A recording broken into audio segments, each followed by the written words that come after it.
সকাল ৯টার পরে ভোট গ্রহণ শুরু হয়েছে, এখন পর্যন্ত চলছে। এটা তো আমরা প্রশ্ন পরে নেব ভাই, এখন প্রশ্ন পরে নেব, আগে তো আমাদের কথা বলবো ভাই। প্রশ্ন না করলে কি বলবেন? না প্রশ্ন তো আমরা তো সংবাদ সম্মেলন ডেকেছি ভাই, প্রশ্ন শেষে নেব।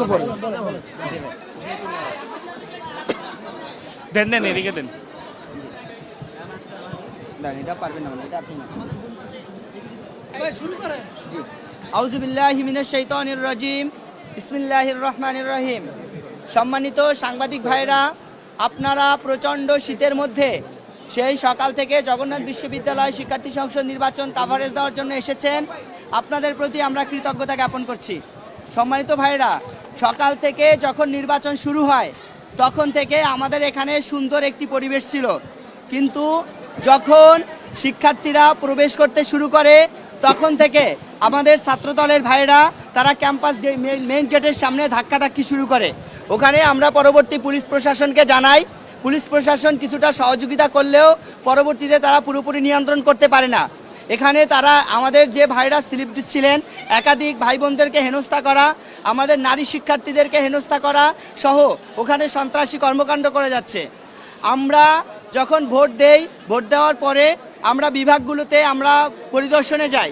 এখানে গিয়ে দেখি আমাদের ফিজিক্স ডিপার্টমেন্টে এখানে যে ছাত্র সংসদের ছাত্র দলের পোলিং এজেন্ট ছিল, সে শিক্ষার্থীদেরকে ম্যানিপুলেট করছে ভোট দেওয়ার জন্য। এমনকি আমাদের নারী শিক্ষার্থীদের কাছ থেকে যে ভোটের যে চিরকুট ছিল আমাদের শিবির প্যানেলের, এটা পর্যন্ত তারা কেড়ে নিচ্ছে। আমাদের একই ধরনের কর্মকাণ্ড ঘটেছে অন্যান্য বিভাগগুলোতেও। আমরা যখন দর্শন বিভাগে যাই, দর্শন বিভাগে যাওয়ার পরে আমরা দেখতে পাই ওখানে ছাত্রদলের যে প্যানেলিস্টরা আছে, যে এজেন্টরা, তারা তাদের প্যানেল পরিচিতি বই আকারে প্রকাশ করে অন্যান্য কেন্দ্রগুলোর মতো এখানে নিয়ে বসে আছে। আমাদের যে এজেন্ট ছিল সে তাদেরকে বাধা পারতে আসে এবং পাল্লা করে। পরবর্তীতে সেক্রেটারি সহযোগিতায় ছাত্রদল একই ধরনের কর্মকাণ্ড করে যাচ্ছে। সব থেকে বড় আপত্তির বিষয় হচ্ছে আমরা যখন ইংরেজি বিভাগে যাই, যাওয়ার পরে ওখানে ছাত্রদলের যারা আছেন ক্যাডাররা, তারা হচ্ছে সিঁড়ির উপরে তাদের যে প্যানেল পরিচিতিগুলো নিয়ে দাঁড়িয়েছিল। আমরা যখন প্রশ্ন করি যে এইগুলো তো কোনো অবস্থায় প্যানেল পরিচিতি নির্বাচনের ভোট কেন্দ্রে প্রবেশ করানো যাবে না, তাহলে আপনারা এটা কিভাবে নিয়ে আসলেন? এটা বলার শাটারদের উপরে মারা। তাদের সময় তারা এই ধরনের বড় কোনো সন্ত্রাসী কর্মকাণ্ড করতে পারে।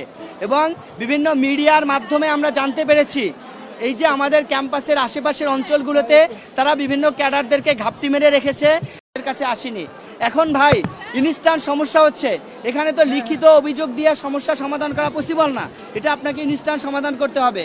দায় সারা কথা বিশ্ববিদ্যালয়ের শিক্ষার্থীদের, শিক্ষকদের এবং সবাইকে জানাতে চাই, যকসু নির্বাচনের পরিস্থিতি নিয়ন্ত্রণের জন্য বিশ্ববিদ্যালয় প্রশাসনকে আরও কঠোর হতে হবে এবং রাষ্ট্রের এখানে সরাসরি হস্তক্ষেপ প্রয়োজন। আমি আবারও বলছি, যকসু নির্বাচন নিরবিচ্ছিন্নভাবে উঠায় নিয়ে আসার জন্য রাষ্ট্রের সরাসরিভাবে হস্তক্ষেপ কামনা করছি আমরা। ক্যাম্পাসের ভিতরে এই কার্যক্রম হচ্ছে, ক্যাম্পাসের বাইরে তারা সমস্যা করছে। এই সমস্যা থেকে বের হওয়ার জন্য আমাদের হচ্ছে রাষ্ট্রের হস্তক্ষেপ প্রয়োজন।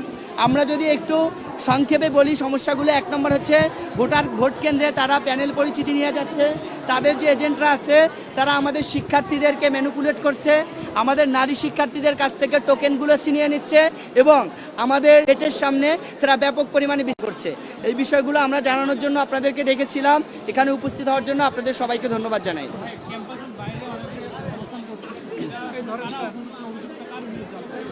ক্যাম্পাসের বাইরে আমরা জানতে পেরে ছাত্র দলের অনেক লোকজন এখানে যারা কমিটিতে আছেন তারা অধিকাংশ হচ্ছে অছাত্র এবং সাবেক শিক্ষার্থী, তাদের অনেকেরই এবং হচ্ছে বিভিন্ন কাজে সহযোগিতার জন্য বাহিরে আছে।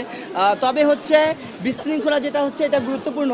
এই জায়গা থেকে আমরা চাই সুন্দর সুষ্ঠু একটি নির্বাচন বাস্তবায়ন। এমন পরিস্থিতিতে সুষ্ঠু নির্বাচন নিয়ে শঙ্কা প্রকাশ করেন কিনা আপনি? এই যে পরিস্থিতিটা চলতেছে, এটা যদি বিশ্ববিদ্যালয় প্রশাসন এবং রাষ্ট্রীয় প্রশাসন হ্যান্ডেল করতে না পারে তাহলে একটা বড় ধরনের সংঘাত হওয়ার সম্ভাবনা থেকে যায়। এইগুলো আমরা বলেছি ভাই, যে বেশ কয়েকটা